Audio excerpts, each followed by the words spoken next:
So just the core fundamentals that I'm seeing is people misunderstand by putting their weight forward onto their partner to hold their partner down. I'm more susceptible to a sweep and getting broken down because my weight's forward.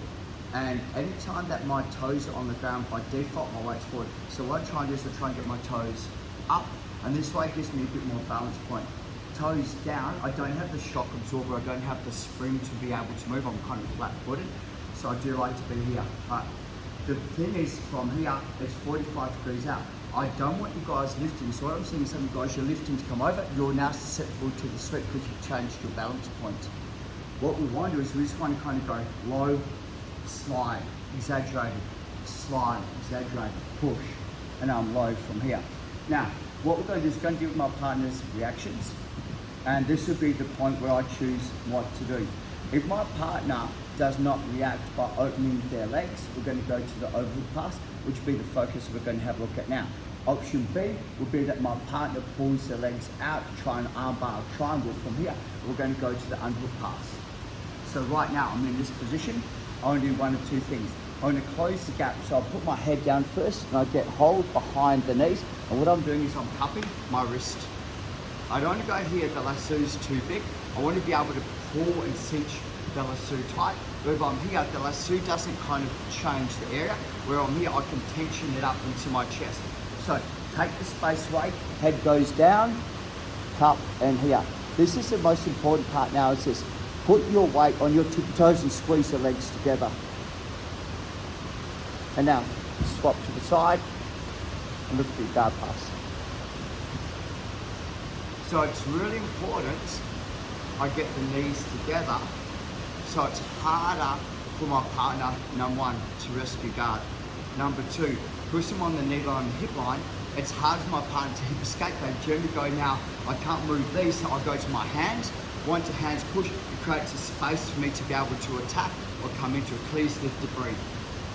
So here, Superman pose, so shoulders backwards, slide backwards, hands go in, engage, catch, stretch, head goes down, cup, squeeze.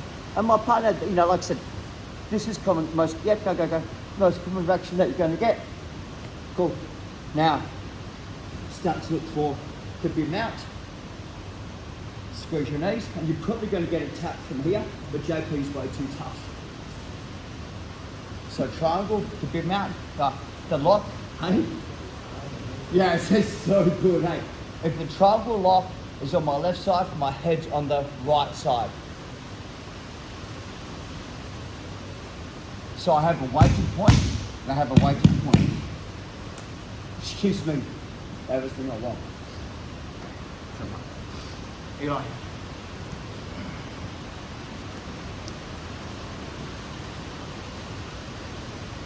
High and low.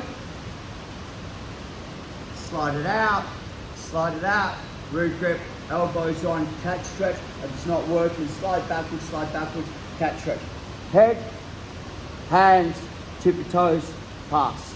Make sure there's no hook, clear the knee line. Wait for them to react.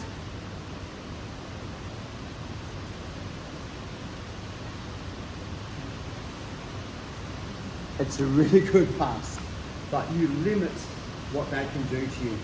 Okay, 1, 2, 3. Pass. I believe that this is one of the best counters to the guard pull if you catch it early and if you're confident in it as well. So I won't do that today, but this will be something that we're going to cover next week, is off the guard pull, hitting the double underhook pass. Both our boys, like Enio, we drill this out with them quite a fair bit, and they both hit it in the Worlds as well. So as soon as they pull the guard, it's straight away to guard passing mode. So it's something that I think we should have in our arsenal, in our repertoire, and it's quite a really dynamic pass. The beautiful thing about it, it enables me to have variables, left, right, through, you know, like I can change the dynamics on the pass as I see fit without having to change too much else on it. Okay, scrap them down, please.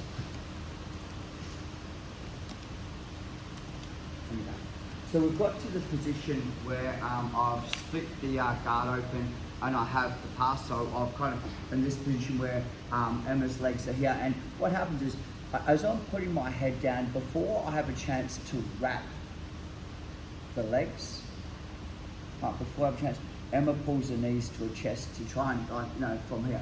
So what I want to do is just think about it this way. I'm going to bring my elbows over first. So I'm going to do like a CPR mechanic. So I push my hands down, bring my elbows in, and I shoot to the undergrip. So what I see people do is when they're here, they try and punch their hands through, but this is better for my part because the knee line's in the way. So what I want to do is I want to bring my arms over and get my elbows in, and this is the hardest part about the entire technique. Right.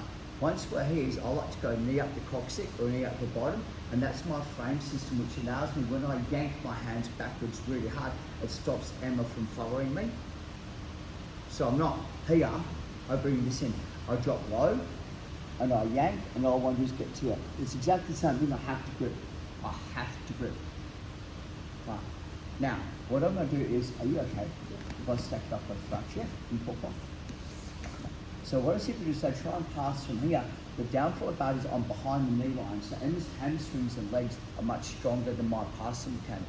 So what I do is I engage my toes, and I start to walk Emma's knees up from here. But I keep one knee down nice and low. I'm not up here yet. One knee down. And this would dictate the side that I'm passing because I can now grip. And if Emma chooses to kind of counter that side, I simply swap my knees. We go on the side, but now I'm up.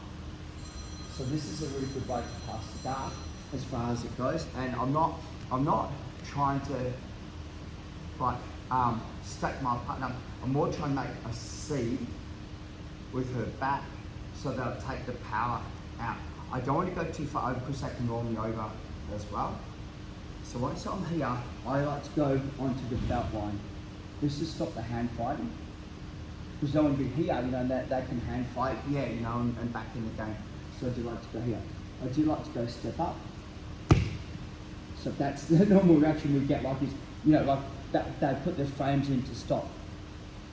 Shoot, so like we're going to punch them in the face. I push the arms up. Pop. And now it's me to start to attack the arm. Because they're going to post and frame, the elbow comes away from the body and gives me an exposure to be able to attack. Even if I don't get the arm, but I'm going to get the pass. Like I'm going to get one of the two options from here. Okay. Ange? Is your knee staying by the bone, or is it? It stays there for the first motion. But when you come up onto one, you've got your down knee. Is that Yeah. still there? So I'll go through it now. And did you have a question? I'll ask after. So I've shot the position cut. What I'm doing is I step up and my knee is here. So what's happening is if Ange tries to kick back, I've got this position where she's just going to kick back because my body's in the way. Where if I'm here, sometimes I can drop the hips and I'll lose the control. So I do like to put like a frame system underneath the hips so they can't just drop their hips down. That's the reason, Ben. That's what my question is. I would have found I scooped 100%. them in 100%. to be on That the will be the next thing. next. Yep. So once we're here, so what I'm doing is I scoop up onto the hip line. So this is really easy for me to get the mechanic. So what I do is here, and I do like to try and hold this leg. Okay. So I'm going to start passing to my right. They're generally going to put the frame system out, post, and it's under my arm, super tight. So I'm not trying to roll my partner over. I'm just trying to put them up onto their shoulders so that it's harder for them to shoulder walk. I don't want to ever roll anyone over their neck, guys. Like that's, you know, a terrible thing to do to someone. You know, roll them up over their neck. So I don't want to do that. But I want to put myself in a position where they have no power through the hips and their legs. Would you like to say it one more time? Get that down. So 1, 2, 3. Shoot unders, ball, cut, and I'm pressure. Okay, step, here, scoop, knee in, boom, pass the guard, she resists, okay, come back, opposite way. So I don't get the arm, but I'm just going to rock and roll pass. And I still actually have the arm. If I need the arm, I still have the arm anyway. 1, 2, 3. Current. on that.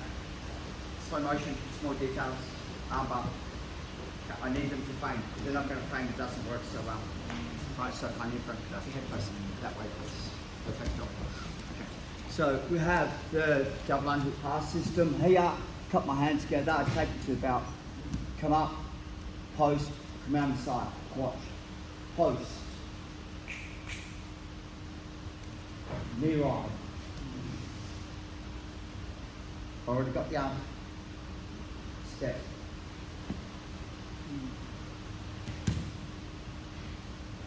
It's exactly the same principle as when we're playing this guy here and they're annoying. You know, like not saying Tyron's annoying. Okay.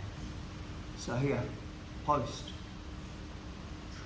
boom, step, boom. Right, armbar. It's exactly the same concept, right? So, double unders.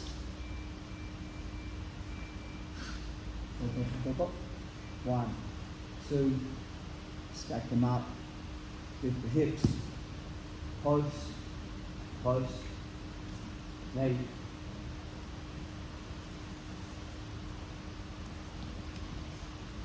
One, two, three.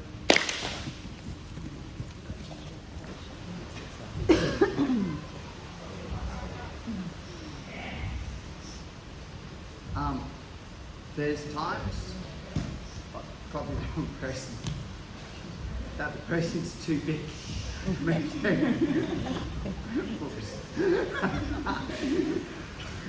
Legs are too long. Their hips are way too, that's inside. Right, so I'm with Tracy and try to lift legs, and number one, she's got really good counter to it. Either the legs are heavy, hips are dexterous, or they've got a really good way of keeping their bum on the ground. Like I'm trying, I can't get my hands together. Grip. Post. Let them sweep you.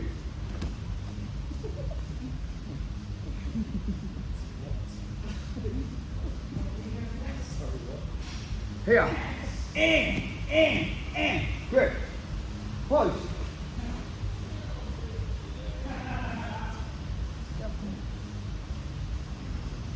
Under. Grip. Post. Shut.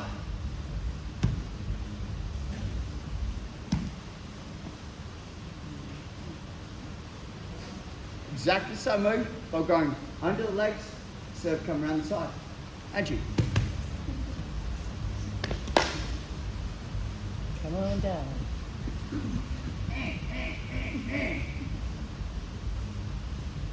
Kick it. Yes, you can. Pass the head. Over. Armbar. Worst comes to worst. Absolute worst comes to worst. Here. Boom. Can't get it. Come up. Just pass guard. Worst comes to worst. Just pass guard. 1, 2, 3.